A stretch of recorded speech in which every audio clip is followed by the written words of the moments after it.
Hello out there, comic book lovers. It is Friday. So you know what that means. I'm doing my Friday night reviews. I am going to take three comics from the previous Wednesday, so the three what I thought were the best, and do a review of them. And then I'm going to take the one that I liked the least. Doesn't necessarily mean that it's bad, but it's the one that I liked the least. And check it out.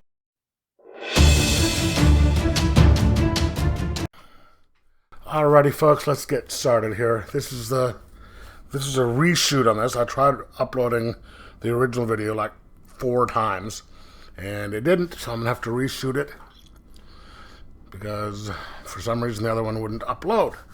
So, the second favorite this week, and again, they were all the top 3 were something I had to really figure out which order I wanted to do them in. But this is Stake number 2. I have 2 different covers. This is the one I'm doing for the video.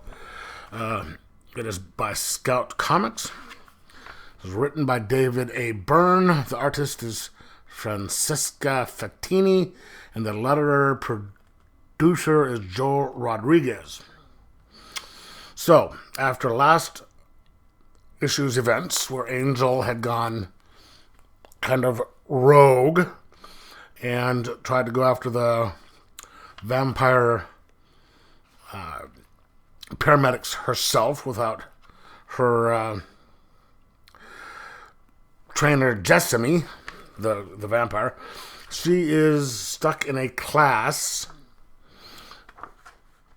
discussing vampires and the different types. Now, this is done by the organization she's in, which is what is it called? The Vampire Hunting, the Vampire Bounty Hunting Union, and they go after rogue vampires because here they're good vampires, bad vampires, and they only go after the ones who are bad. So she's in here and she's calling it re-education. And you can see here she's pretty upset about being in there. And she looks out the window and she sees a bunch of people protesting. There are the people say the vampires are bad, they're all vampires are evil, kill them all group, and then you have the pro vampire things who think they're like the next level of evolution, and they love them, they want to be like them, and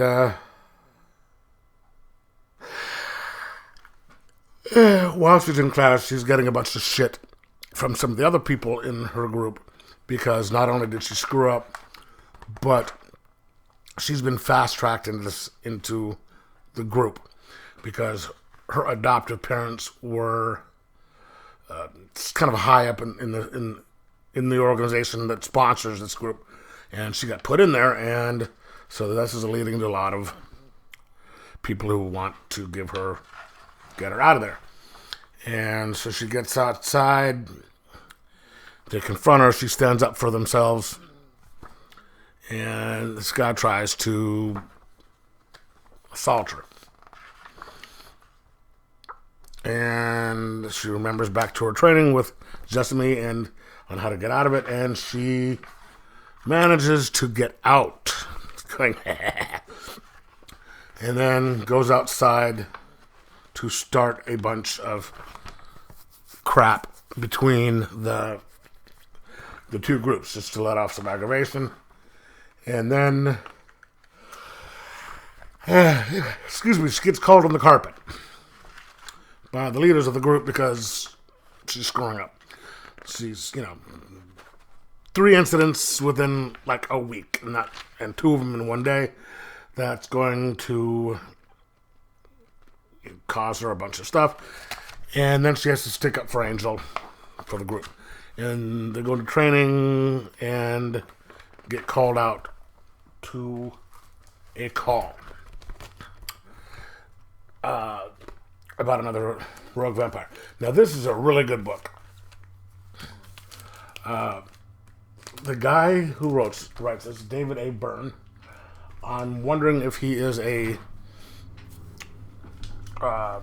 related to John Byrne, one of my favorite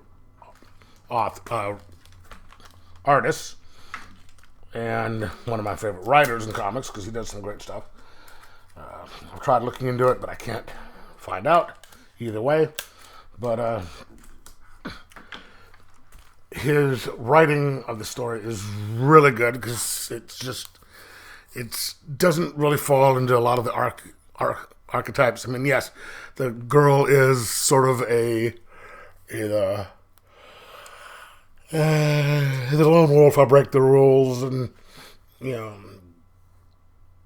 don't care about how it's supposed to be done and get called to the carpet type.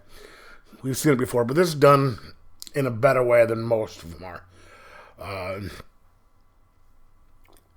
And I like how they are portraying the vampires in here. The art is incredible, and the story is well paced, so it's not dumping tons of information on you at the same time, but it's not just making you wonder. Like, it's 8 books in, and we don't know anything yet.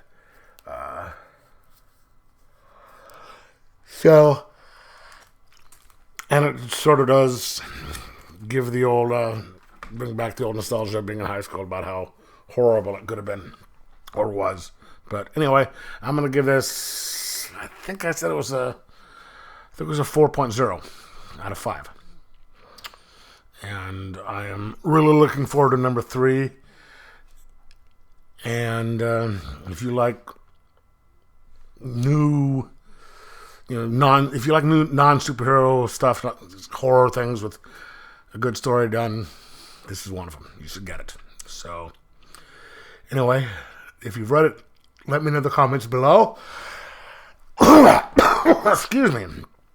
What you thought, and like, subscribe, and most of all, enjoy your comics.